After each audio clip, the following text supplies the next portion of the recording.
markets are attempting to rebound from the intraday lows, and even the broader markets are pretty good. In fact, good recovery being seen right now. We are looking at clawing back of all the decline of the morning or opening lows, and we are back to almost days high. Mid-cap index is doing well, so are banks.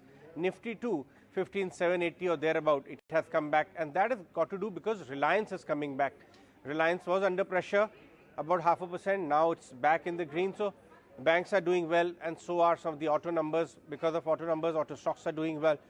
But globally, how are things shaping up? We have a very big voice today, and very important one, joining us all the way from London.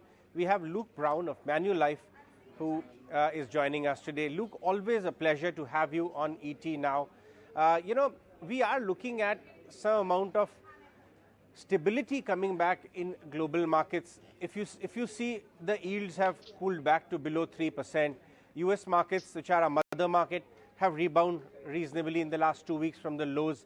Are you also reading these signs as at least beginning of the end of the global turmoil which we have been subject to almost 10 months now?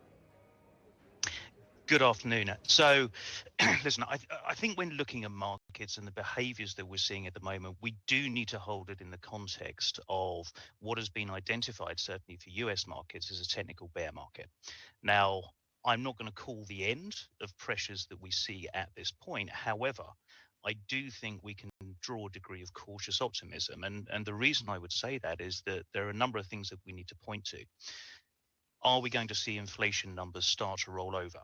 Base effects coming through towards the end of the year, and that will allow central banks, I think, the Fed in particular, to pivot away from the extremely hawkish environment we've had and aggressive rate rises into a more dovish stance, so that they're making sure that there is not an exuberance of demand destruction, certainly for consumers. So whilst we're not there yet, certainly what we're seeing in markets today is a welcome respite from the extreme levels of volatility that we have seen over the past few months.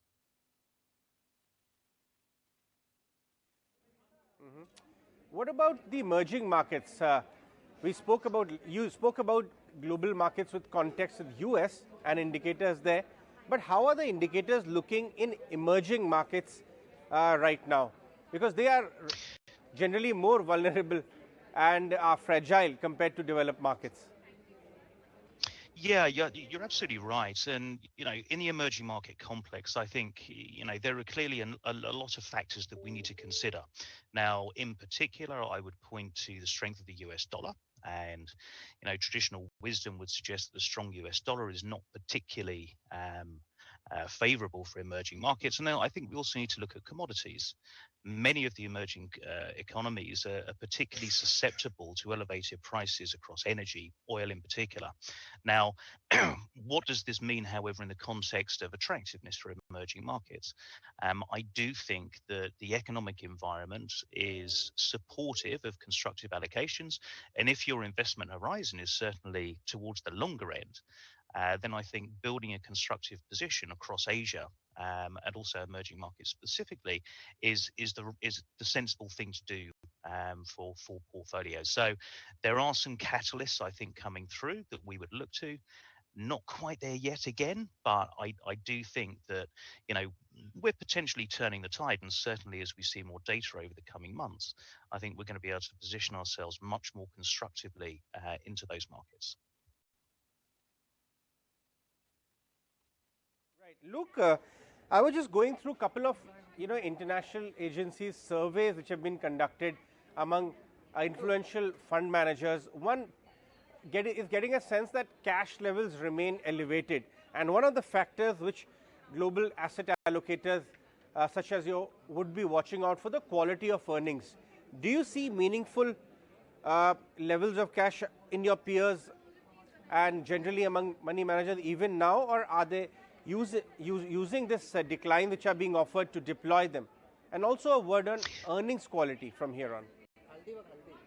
Yeah, look, so two very important points. So what are we seeing across the industry, and also how are we conducting cash levels in our portfolios. We've certainly been nimble in taking risk off the table, and I think, have navigated the market volatility and turmoil relatively well. If I look at the sort of surveys that are out there, yes, it's clear that some risk has been taken off the table, particularly by the fund management community and institutional investors. However, those allocations, particularly to equity markets, still remain above long-term averages. Okay. Now, this tells me two things. First of all, I think that, whilst clearly sentiment has declined and there has been a lack of confidence, it has not been capitulation. People have not been heading for the door and just selling indiscriminately.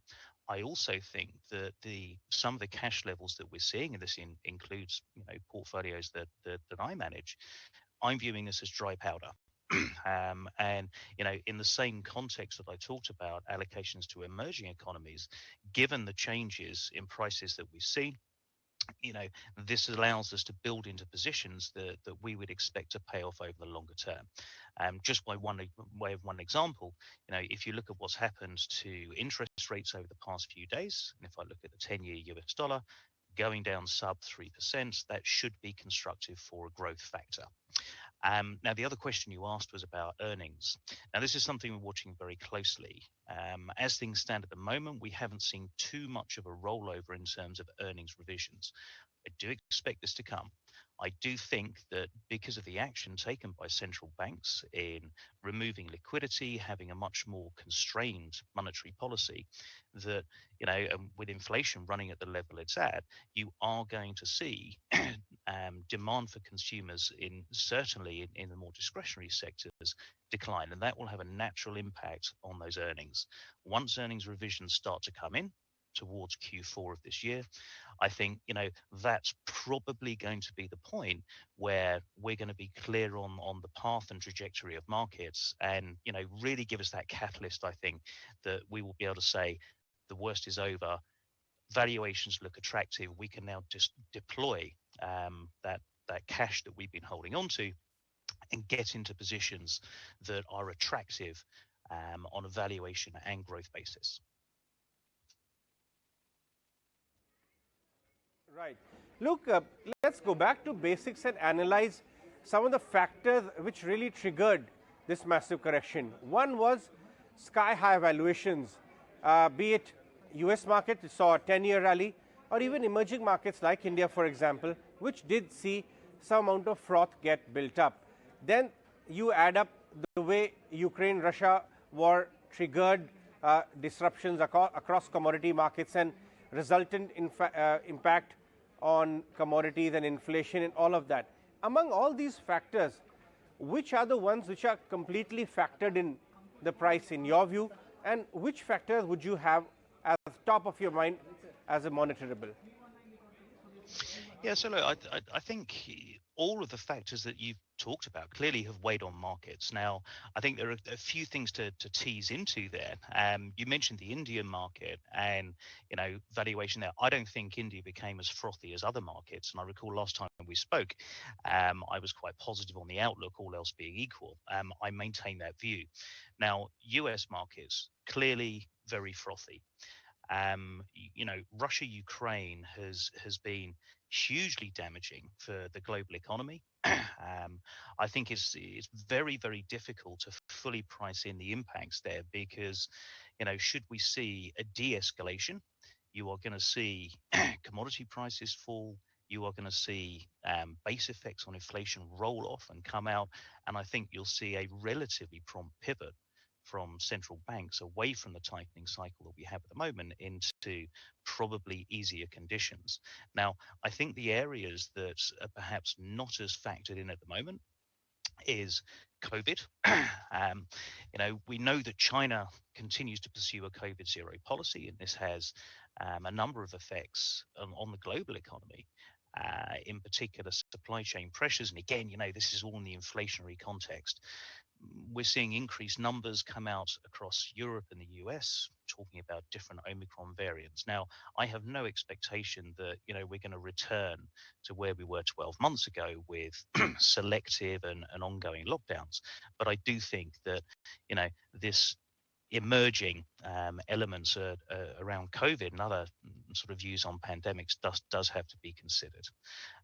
Commodity prices for me and energy supply, particularly if you're looking at the European complex, must be front and center of mind, and is something that governments have to work together to address. Luke, just curious, did you come across that report from one of the international brokerages that says that crude can actually gallop to $380? Also, there's a possibility. What did you make of it? I mean, is that that was one eye catcher. What did you make of it? Yeah. Because people did get quite nervous reading that. Yeah, look, I've seen the report now. Interesting numbers, and it's certainly not beyond the realms of possibility. The question I always ask myself when looking at these more extreme numbers is it possible or is it probable? Do I think it probable that crude is going to go to 350? No, I do not. Are there still stresses in the oil markets? Yes, absolutely. Is there global capacity to increase supply to replace that which has been lost through Russia and the sanctions? Only to some extent. So you've got to balance, I think, the impacts of the supply of crude in this case in particular, but also the demand. Now, you will get a degree of demand destruction anyway.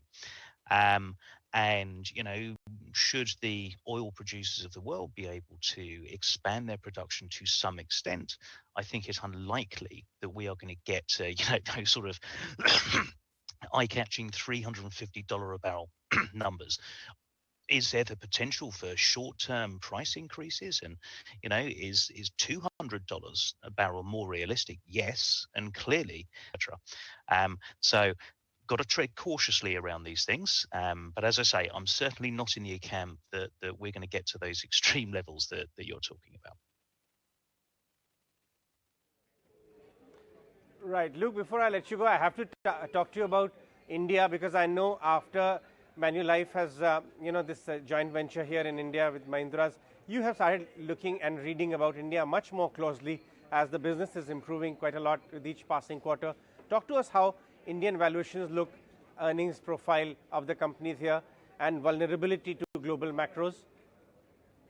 Yeah, absolutely. And look, India is something that clearly is very close to our hearts, as you mentioned. And we are, as I said previously, starting to take a more constructive stance and specific positions in portfolios, in particular in Indian equities. And why are we doing that? We do believe that, whilst there has been some frothiness in markets, with the sort of 10% correction in the Nifty that you've seen over the past few months, it does offer opportunities to build into those longer term positions. Now, what we must look at, as you rightly point out, is what is the impact of the global macro environment on India in particular. Yes, there are some headwinds in there. Commodities we've talked about a lot, and clearly India is quite sensitive to commodity prices, energy in particular. Now, should the pricing pressure dissipate, this should become a large tailwind. And I think that would be a particular catalyst that would allow Indian equities to potentially outperform on a relative basis versus alternative allocations. Now, the other thing that I'd be watching very carefully is global supply chains, and also this notion of deglobalization. Countries becoming, or regions becoming, more sort of locally focused and centered on building their own economies rather than the globalization, which has been the dominating and deflationary story over the past decade or more. So I'd watch those things, but as I say, I remain constructively positioned, and I have a welcome degree of cautious optimism, particularly for Indian markets.